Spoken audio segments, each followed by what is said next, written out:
क्रांतिकारियों और गांधी जी के बीच मतभेद का अंतिम भाग। एक पूर्व निश्चित स्थान पर चंद्रशेखर अपने साथियों के साथ एक मोटर में बैठे होंगे। उस स्थान पर पहुंचते ही भगत सिंह और दत्त एक संकेत पर पुलिस दल से पृथक हो जाएंगे। तब चंद्रशेखर आजाद पुलिस दल पर हमला बोल देंगे। भगत सिंह तथा दत्त शीघ्र ही कार में जा बैठेंगे, जहां उनको रिवॉल्वर दे दिया जाएगा और फिर सब लड़ते हुए अपना मार्ग बनाकर वहां से निकलकर कुछ इधर उधर होकर बहावलपुर रोड की कोठी पर पहुंच जाएंगे। मगर चंद्रशेखर आजाद की योजना धरी की धरी रह गई। वह कार में बैठे भगत सिंह द्वारा किए जाने वाले संकेत की प्रतीक्षा करते ही रह गए। इस बात से चंद्रशेखर को ऐसा महसूस हुआ कि उनका संदेश भगत सिंह को मिला ही नहीं था और उन दोनों के पुलिस से अलग होने से पहले पुलिस पर हमला नहीं किया जा सकता था। बिना किसी संकेत के पुलिस पर हमला करने में उन दोनों की जान जाने का अथवा घायल होने का पूरा खतरा था। इसी कारण वह कार्यवाही उस दिन स्थगित कर दी गई। इसके बाद आपसी विचार विमर्श से उसी कार्यवाही का दिन 1 जून 1930 ईस्वी तय किया गया। चंद्रशेखर आजाद ने योजना बनाने की अद्भुत क्षमता थी। वह प्रत्येक योजना को बनाते हुए हर पहलू पर सोच विचार कर गंभीरता से कार्यवाही निश्चित करते थे। उनकी योजना में भावुकता का कोई स्थान नहीं था।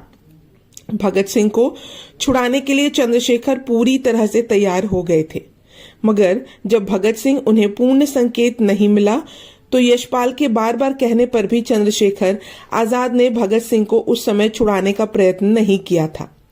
बाद में चंद्रशेखर द्वारा समझाए जाने पर यशपाल ने अपनी भूल को स्वीकार किया। वास्तव में यशपाल जो गलती कर रहा था वह कोरी भावुकता भरी ही थी। अब 1 जून की प्रतीक्षा होने लगी, साथ ही भगत सिंह के आने की भी। इस कार्य की तैयारी पहले से भी ज्यादा की गई। तैयार बम बहावलपुर वाली कोठी की अलमारी में रखे गए। 29 मई को भगवती चरण, सुखदेव, राज और वशंप्यान के साथ बम लेकर लाहौर से कुछ दूरी पर रावी नदी के किनारे के जंगलों में बम टेस्ट करने के लिए गए। संध्या का समय था। भगवती चरण के हाथ में बम था, जिसकी पिन ढीली हो गई थी। भगवती चरण को इस बात की खबर भी नहीं लगी। सुखदेव राज उनके निकट ही खड़ा था। कुछ दूरी पर वशंप्यान खड़ा उनकी तरफ ही देख रहा था। अचानक बिना बम को फेंके ही बम भगवती चरण के हाथ में फट गया।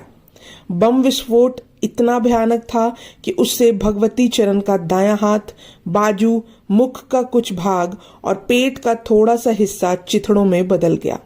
उनकी आंखें बाहर निकल आई थी। खून पानी की पतली धारा की भांति तीव्र गति से बहने लगी थी। यह देखकर सुखदेव राज और वशंप्यान हक्के बक्के रह गए। 1-2 पल तक तो वह समझ ही नहीं पाए कि अचानक यह क्या हो गया है। जब समझे तो वशंप्यान ने उसे शीघ्रता से अपनी गोद में ले लिया और रोने लगे। उधर बम का एक छर्रा सुखदेव के पांव पर भी जा लगा और वह घायल कर गया था। वशंप्यान को रोते देखकर भगवती चरण ने मुस्कुराते हुए कहा, तुम मेरी ओर से चंद्रशेखर से क्षमा मांग लेना। मैं उनकी अधिक साथ नहीं दे पाया।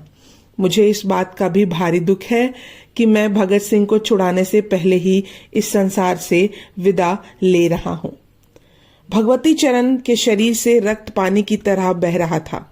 इसके अलावा शरीर का आधा भाग उड़ जाने से जो तकलीफ उन्हें हो रही थी वह तो थी ही, वह बात भी थी अच्छी तरह से समझ गए थे कि उनके जीवन का शीघ्र ही अंत होने वाला है। अब उनकी जिंदगी कुछ ही मिनटों की मेहमान है, परंतु फिर भी उनके माथे पर दुख अथवा कष्ट की लकीर नहीं थी। वह हंस हंस कर वशंप्यान को गंभीरता के साथ अपना अंतिम संदेश दे रहे थे। उन्होंने अंत में चंद्रशेखर के नाम संदेश देते हुए वशंप्यान से कहा, चंद्रशेखर से कहना कि 1 जून को हर कीमत पर भगत सिंह को छुड़ाने की कार्यवाही करे। किसी भी कारण से अपनी योजना में रद्द बदल करने की कोई आवश्यकता नहीं है। भगवती चरण का इशारा अपनी तरफ था कि कहीं चंद्रशेखर उनकी मौत के शोक में तयशुदा तारीख बदल ना दें। वैशंपायन तो समझ ही नहीं पा रहा था कि वह भगवती चरण को क्या कहे अथवा क्या करे। शोक से व्याकुल वह रोए जा रहा था। भगवती चरण वही वीर था जिनको अज्ञान अथवा ईर्ष्या के कारण एक कथित क्रांतिकारी ने सीआईडी का गुप्तचर घोषित किया था। भगवती चरण ने अत्यंत वीरता के साथ क्रांतिकारियों के उस उपदेश के अनुसार अपनी जान दे दी थी कि क्रांतिकारी बिना जाने पहचाने, बिना रोए धोए और बिना प्रशंसा के ही अपना कर्तव्य पालन करता है। बम के छर्रे से घायल होकर सुखदेव राज साइकिल द्वारा घटना स्थल से ग्वाला मंडी की ओर गया, जहां क्रांतिकारी दल से सहानुभूति रखने वाले कविराज डॉक्टर परमानंद जी रहते थे। वह वही डॉक्टर थे जिन्होंने इस घटना के कुछ वर्षों बाद बंबई में आयुर्वेदिक कॉलेज की स्थापना की थी और बंबई निवासियों की सेवा करते करते वहीं स्वर्गवासी हुए। डॉक्टर परमानंद को जैसे ही घटना की जानकारी मिली, वे तुरंत सुखदेव राज की साइकिल लेकर घटना स्थल की ओर चल दिए। रास्ते में उनकी वैशंपायन से भेंट हुई। वैशंपायन ने उन्हें बताया कि बापू भाई भगवती चरण का क्रांतिकारी नाम की मृत्यु हो चुकी है। वहां से वैशंपायन सीधे बहावलपुर रोड वाली कोठी पर गया और चंद्रशेखर आजाद को यह दुखद समाचार सुनाया।